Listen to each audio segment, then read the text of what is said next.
Hello and welcome to today's little video. While I was out today I came across something I haven't seen for a long time. Well, Pacific model, sorry. Currently this is about this is my current digital camera, or digital still camera. I've always been a little bit fussy about these lithium ion batteries, and lately I've sort of gone obsessive compulsive with these ones. And in my last videos you saw lithium polymers, which are dangerous. My biggest spad against these are probably a word I don't know if I should use.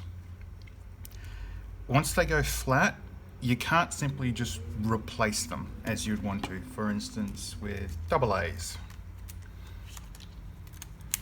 Now these are some rechargeable ones that I use in my torch, which is this thing, in case you're wondering. The reason why I like AA's is that they're generally easy to replace in the event where you need batteries. These particular ones are rechargeable, which helps the environment, but still disposing of them properly is very important. Anyway, so this camera, when I purchased it, Dick Smiths were alive and well. They weren't really notifying anybody that they were doing too bad, that they were going to be closing down. For anybody in America, Radio Shack, effectively. And when I first bought this, the salesman told me that, oh, you can recharge it through the USB port, which is over here. Not a standard USB port. This is another sort of problem I have with a lot of digital cameras where they have a non-standard port on it. In general, this one's fine. I mean, this thing takes your standard memory stick, SD, sorry, and it works fine. It does its thing, but let's say you're out and about and you want to hook this up to a computer, you have to have the USB cable that came with it or a compatible one. If the battery dies, well, you've got to recharge it, or have an extra one floating around. So that's fine. Some people are going to, not going to be much of a problem for some people. This video is not about this current camera, but it's about the first real digital camera that I purchased. So the first camera I ever purchased, I ever got my hands on, it was okay. It was a no-name brand thing. It did good. Didn't really have much of a problem with it. Then I dropped it in the toilet. Now, anyone thinking that's a bit suspicious, I learned very early on, back then, that if I'm going to go to the toilet, if I have anything around my waist, say for instance a camera case and a camera in it, take it off. Otherwise it could fall into the toilet when you get up. I wasn't very happy about that. That's why with my torch, I have a clip on there that prevents it from falling off or sliding off. That used to happen a couple of times. It really freaked me out. So I bought one of those and only sent me back a couple of dollars. But the second camera I picked up, well, this one I'd purchased, it was a no-name brand thing. It was semi-okay for just basic digital shots, but overall I didn't really like it. Then I came across one of these little things. Now, this isn't the one that I purchased. In fact, I only just got this one from an OPshop. I suppose if you're in the US, I forget the name, anyway. And this was only going for $5, so when I saw it I'm thinking, really? My first concern is that it was broken like mine. Mine had a problem where the lens itself just wouldn't protrude or come out, and the camera just didn't want to work properly.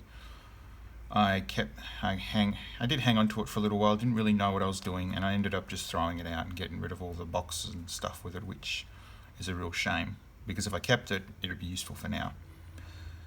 So this being the first real digital camera that I purchased, and this being the one that superseded it, well, yeah. So why did I buy this camera? Well, at the time, a lot of the cameras had some of these functions and it really worried me. as you'll notice, it's also a little bit thick, but anyone who's knows much about the old digital cameras would know that this one takes your AA's, which is the first thing that attracted me to it.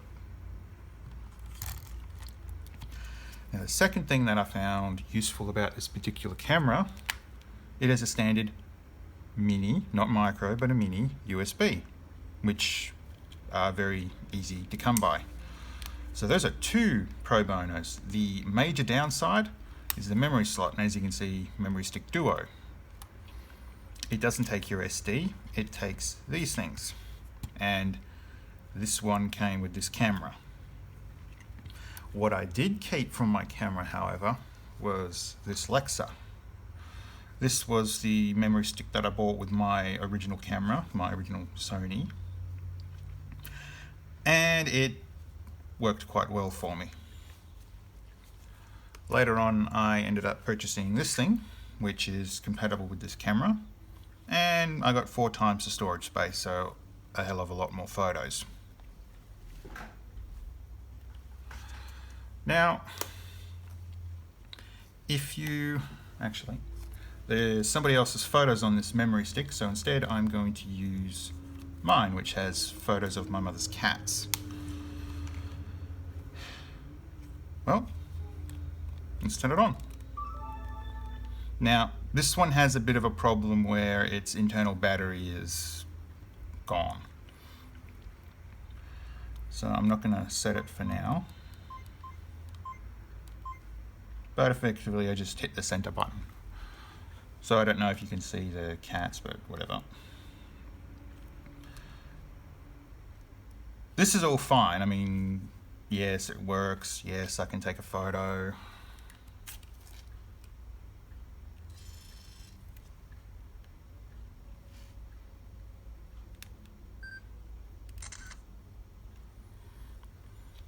And then we can look at it.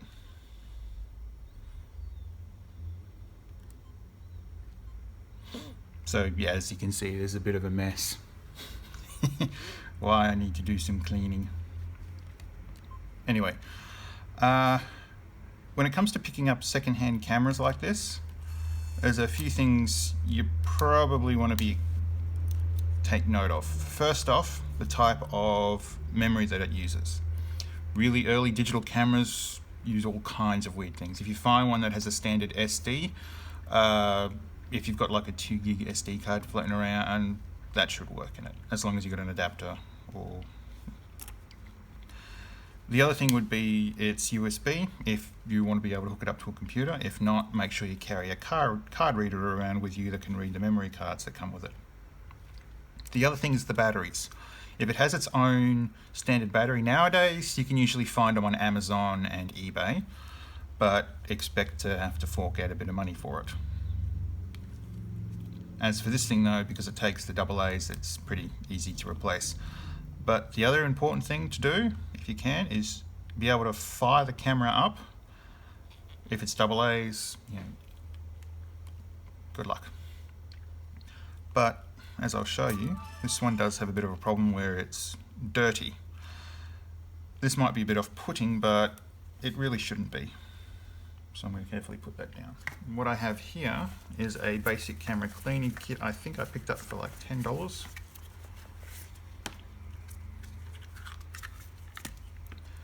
And lenses can get pretty dirty. I mean, this camera here, it's been sitting around in some bin for a while. This is a brush. It's probably some cheap-ass Chinese thing, but when I have had to clean lenses before, I found this to be quite useful. Probably shouldn't have done that.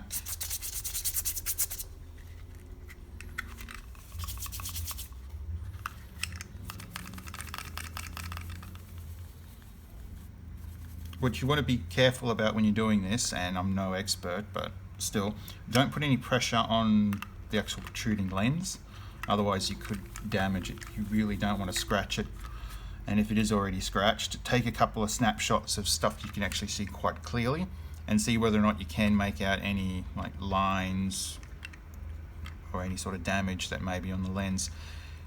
You might want to abandon the camera if that's so, but if it's not, well, hey, you pick yourself up a cheap camera. Now, for a lot of people would probably be thinking, well, you know, why bother with this? I don't know, history. The other thing is some people actually prefer your digital still cameras. So I'm going to check that out, and I don't see any issues. Oh, another thing with a lot of digital cameras is that they do have their own internal storage. So in the event of this camera, it can store 10 photos. And I have no idea on how long it can record for. Ah, there we go. Only a minute and 27 seconds. And that's 640 by 480 standard. So if we go into menu,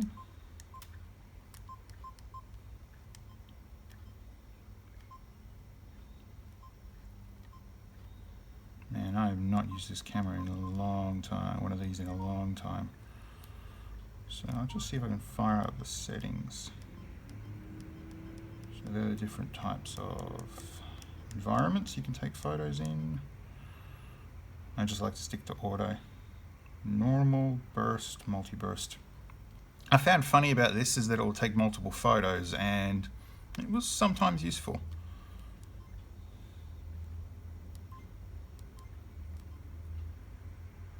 Ah, yes. I remember this environment. It's also got a bit of a loud beep to it, so if you ever wanted to. Oh, here we go, 2. See? Off. But nostalgia purposes, I'm going to leave it on. So with this camera, with any camera when you do actually purchase it, you know, this cleaning solution is sort of okay, but what I like to use when cleaning the rest of an electronic device, isopropylene wipes. You can use a spray in one of these types of rags if you wanted to, but this is a bit bad for the environment as well. For me, nothing beats the smell of isopropylene. That stuff is strong. Holy. That always takes the wind out of me.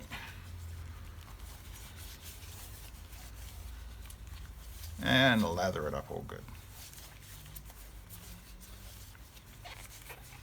And the other thing is isopropylene is not conductive, so if it does actually get into the internal works, it's not going to do too much damage. Actually, it shouldn't do any damage. And I'll use the word here, shouldn't. So don't quote me on that. Don't come back complaining if you decide to douse something with isopropylene and it stops working. That's on you. Oh man, that is strong. It's funny. I remember using the camera stand I had purchased with my first camera, and using this particular model to take video footage for YouTube in the early days. Oh man. But no, this did work quite well for me. Okay, I'm going to throw that out because I'm getting a bit off.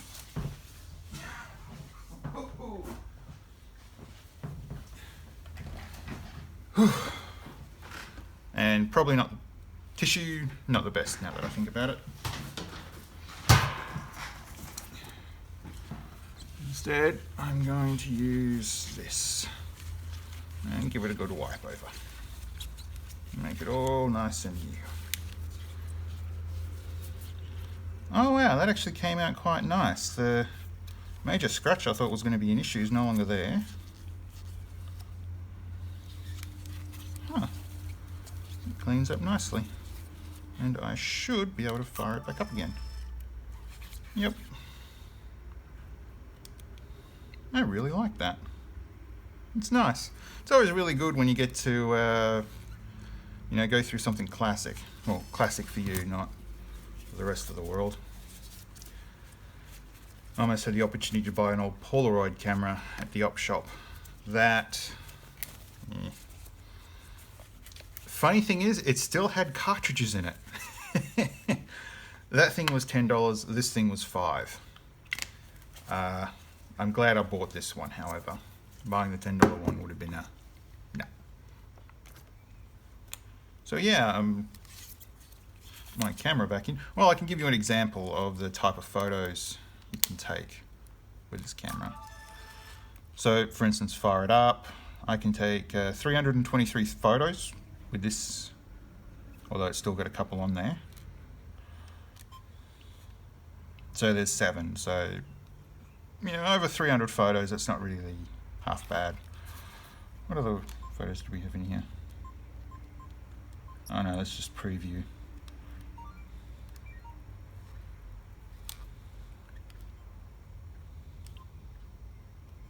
More kittens. My mother never took the cats to the vet.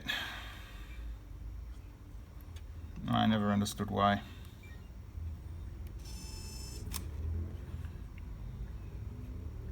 Ah, 2011. It's the last time. No, I would have had the camera for a little longer after that. Anyway, so you've seen that one. Just over 300 shots. And with this one, in all its glory, no photos, 1,340. That is a lot more photos, especially if you're on holiday. Oh, and another particularly interesting function with this camera that's not with the new Sony one that I have here, you can turn the screen off. This will help save a bit of battery, and you can use this little viewing window, which needs a bit of a clean also, and you can use that instead for taking your photos.